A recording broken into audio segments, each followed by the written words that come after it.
Keep moving forward. Sharon Horne-Ellstrom here. Welcome to day 1075 of What's She Up To Now, documenting my journey as I transition from the brick and mortar world of business to the online world of business.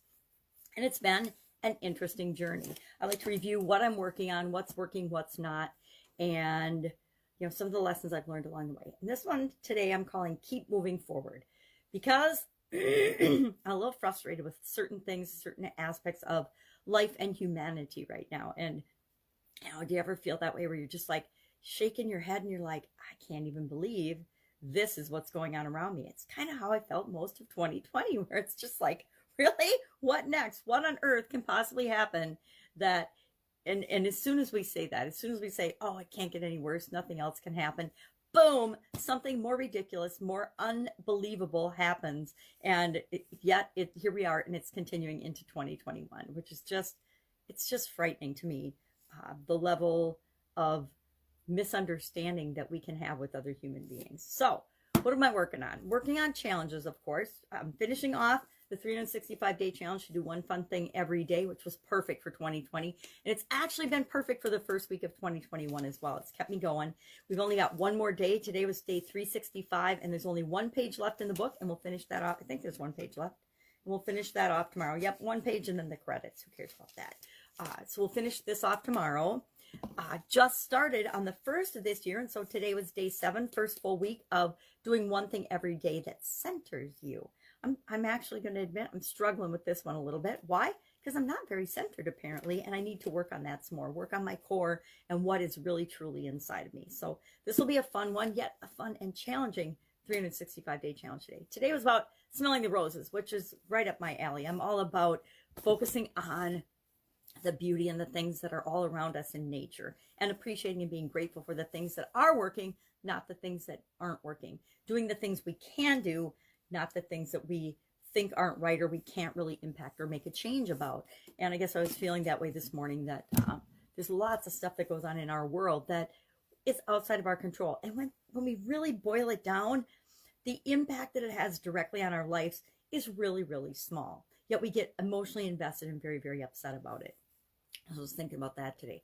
And then our idiom for supersize your business was, the pen is mightier than the sword. Love this idiom, love this expression. It's extremely powerful. And we forget how powerful a couple of things about the pen is. The pen means the written word, things that are documented or in writing. So that means books, stories, movies, different forms of media nowadays. Videos and audio is so big, but it wasn't around when this idiom was created in 1839. And even Hamlet used a version of, even Shakespeare used a version of it in Hamlet in 1602. So it's an expression that's been around us, and we've seen examples of it for, centuries.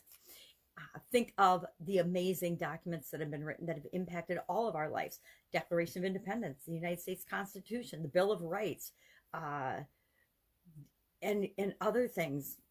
Martin Luther King used to nail notes to the church door instead of encouraging unrest and uprising due to racism. He wrote about it and wrote extremely eloquent things that were posted on the church. He just nailed them up to a church instead of inciting riots or creating race tension.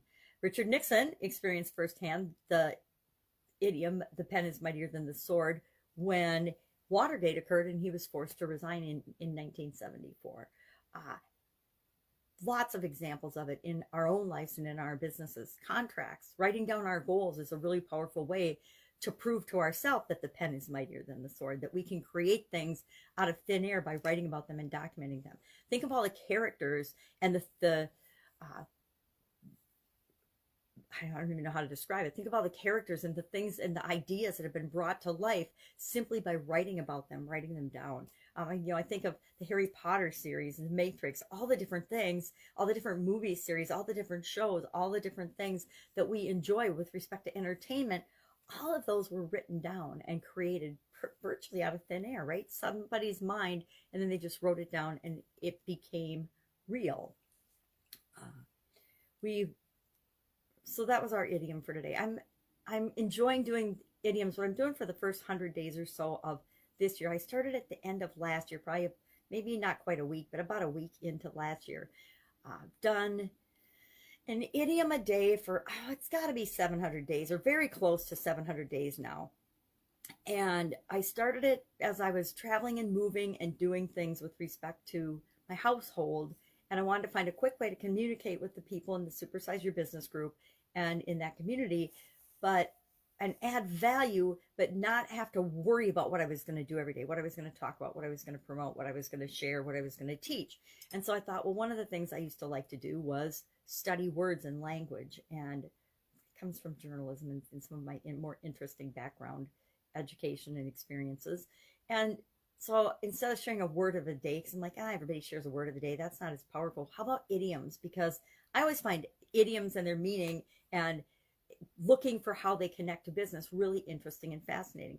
And for about most of that time, I would create a practice Facebook Live on my personal page. And I stopped doing that probably the last week of December, the last week of last year. I got to the point where, all right, it's good practice, but it's another video that I'm doing every morning. And do I really need to do that? And so I was trying to simplify and cut some things out. And so I said, yeah, it helps me. It makes sure that the one I present to my Supersize Your Business group is better, more polished and more practiced and more thought out, because I've practiced the ideas that I want to share once already with everybody on my personal page. And then I share it specifically with the people with respect to their business and growing their business or building a business or starting a business or wherever, they happen to be in that process, but with a business spin to it. And I'm like, okay, that's one less video that I need to do every day. And that was as I was finishing up the fifth 30-day plus Get Up and Go challenge from 2020. And so I think I talked myself into being able to do one less video. When I was doing, 6 every morning, I could drop down to 5.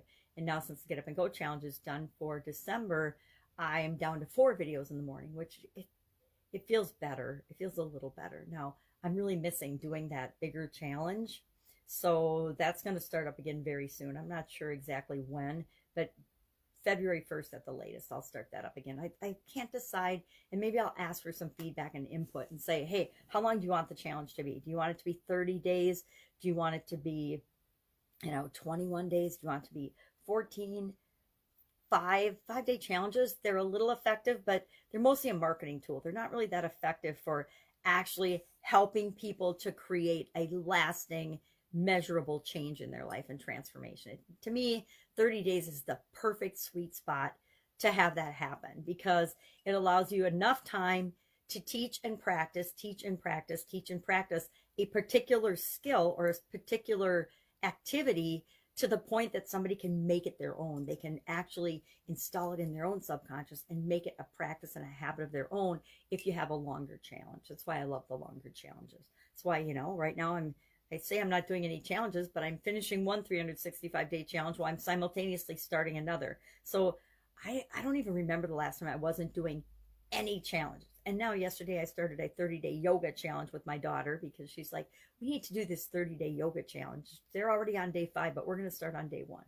And she's expecting a baby in like 43 days. So it's a bigger challenge for her. And I guess I don't feel as inept when I'm doing yoga with her, even though I'm still terrible. But she's got the pregnancy disadvantage, I think. So it makes me feel personally a little less clumsy and off balance. But I'm more off balance not pregnant, but just with my age and my klutziness than she is, 8 months pregnant.